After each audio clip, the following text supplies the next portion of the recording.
अस्सलामुअलैकुम वरहमतुल्लाहि वबरकातुहू। नाज़रीन आदाब, में आपका भाई हकीम अब्दुस्सलाम खां कुल हिंद मजलिस इत्तेहादुल मुस्लिमीन उत्तर प्रदेश का सूबाई रुख और ज़िला बिजनौर के अंदर मजलिस इत्तेहादुल मुस्लिमीन की बुनियाद रखने वाला आपका भाई आपकी खिदमत में हाजिर है और उम्मीद करता हूँ कि आप तमाम लोग खैरियत से होंगे, आफियत से होंगे।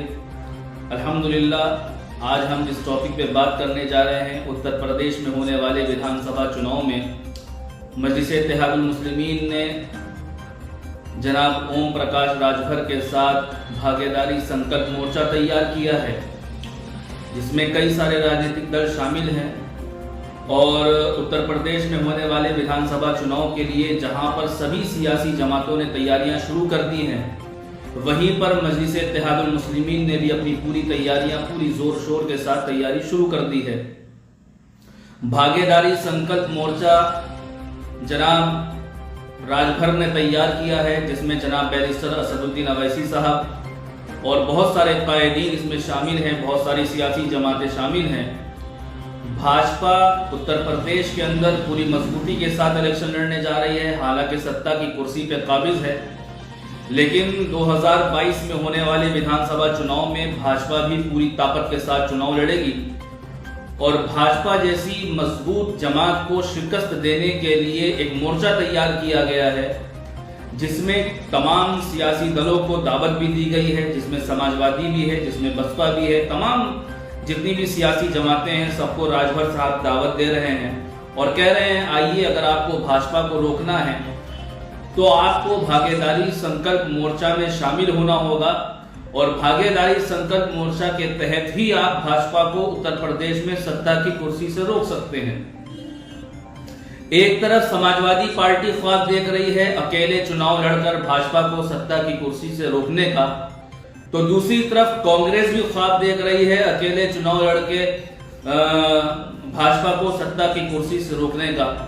लेकिन मैं आपको बता दूं, उत्तर प्रदेश की राजनीति के अंदर 2022 में आप तमाम लोग देखेंगे, जो बात मैं आप तमाम लोग के दरमियान में रख रहा हूं और हमारे बहुत सारे दोस्त, हमारे बहुत सारे अजीज व अकारिब ने कहा था कि लाइव आकर इस बात की तशरीह करिएगा।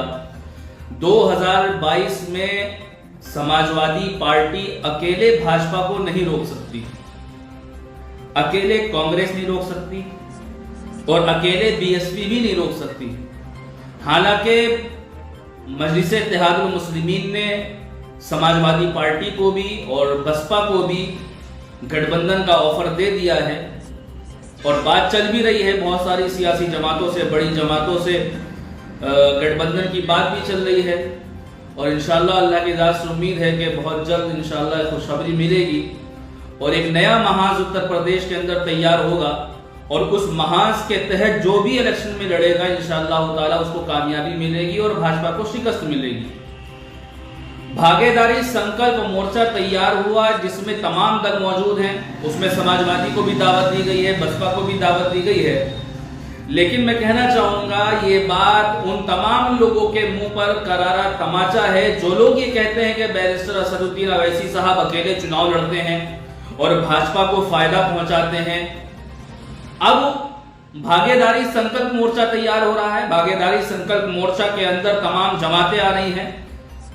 अब देखिए उन लोगों के मुंह पर करारा तमाचा है जो लोग कहते हैं कि भाजपा के एजेंट हैं, बी टीम है, सी टीम है और वो लोग कहते हैं कि बीजेपी को फायदा पहुंचाने के लिए आए हैं। और वो लोग कह रहे हैं, जो लोग समाजवादी पार्टी में रहकर कौम की दलाली कर रहे हैं, जो गांव का प्रधान बनकर कौम का दलाल बन रहा है, उसके रिश्तेदार, उसके भाई और उसके घर वाले और उसके गांव वाले कह रहे हैं वैसी बीजेपी का एजेंट है।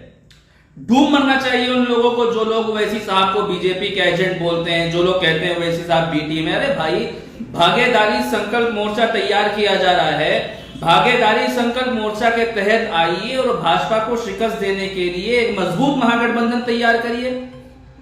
दूसरी चीज ये है कि 2019 के लोकसभा चुनाव में समाजवादी, बसपा, कांग्रेस, लोकदल तमाम दल एक हो गए थे बीजेपी को हराने के लिए। 2019 के नतायज आपने देखे, इंतखाबात के जो नतायज आए उसमें क्या हुआ, समाजवादी को कितनी सीटें मिली, बीएसपी को कितनी सीटें मिली, लोकदल को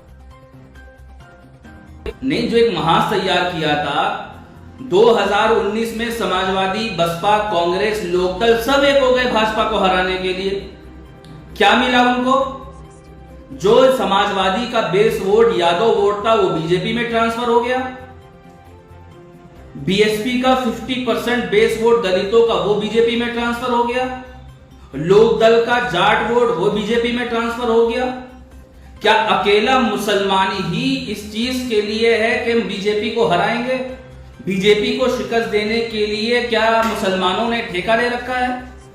जो लोग ये इल्जामात लगाते हैं उनसे सवाल है कि 2019 के लोकसभा इंतखाबात में समाजवादी, बसपा, कांग्रेस, लोकदल सब एक हो गए थे और भाजपा को शिकस्त देने के लिए क्या हुआ? यानी जो इनका बेस वोट है वो तो बीजेपी में ट्रांसफर हो रहा है। अगर ये लोग हारते हैं, समाजवादी पार्टी का कोई कैंडिडेट हारता है तो समाजवादी इल्जाम लगाती है मुसलमानों ने वोट नहीं किया। बीएसपी का कोई कैंडिडेट हारता है, बीएसपी इल्जाम लगाती है मुसलमानों ने वोट नहीं दिया। लोकदल का या कांग्रेस का कोई कैंडिडेट हारता है तो ये लोग इल्जाम लगाते हैं कि मुसलमानों ने वोट नहीं किया। हार का ठीकरा मुसलमानों पे फोड़ा जाता है। हालांकि मुसलमान एक तरफा वोट करता है, लेकिन ठीकरा मुसलमानों के सिर पे फोड़ा जाता है कि मुसलमानों ने वोट नहीं किया। मेरे भाई, भागीदारी संकल्प मोर्चा तैयार किया जा रहा है, उसमें तमाम सियासी जमातों को दावत दी जा रही है। आइए हमारे साथ, बीजेपी को शिकस्त देने के लिए हमारे साथ आइए। ओवैसी साहब उत्तर प्रदेश के अंदर गठबंधन से चुनाव लड़ना चाहते हैं। अब इनका यह देखना है कि ये लोग गठबंधन में शामिल करते हैं या नहीं करते हैं। समाजवादी पार्टी के लोगों के दिल के अंदर खौफ है कि अगर उत्तर प्रदेश में ओवैसी साहब मजबूत हो गए तो हमारा क्या होगा। अरे मुसलमानों क्या वोटों के ठेकेदार हैं? 4 फुट का आदमी वहां पर बाबरी मस्जिद के मलबे पे खड़े होकर कहता है कि मैं ओवैसी का, मैं मुसलमानों का लीडर हूं, मुसलमानों का कायद हूं, मुसलमानों ने उसको लीडर तस्लीम किया। मेरे भाई, वक्त के हालात को समझिए, वक्त की नजाकत को समझिए और अपनी जमात को इंशाअल्लाह मजलिस-ए-इत्तेहादुल मुस्लिमीन पूरी मजबूती के साथ चुनाव लड़ने जा रही है और इंशाअल्लाह बहुत जल्द खुशखबरी मिलने वाली है। आप तमाम लोग तैयारी करिए। इंशाअल्लाह फिर किसी मौजूद में मिलेंगे। अपने भाई को इजाजत दीजिए। अस्सलाम।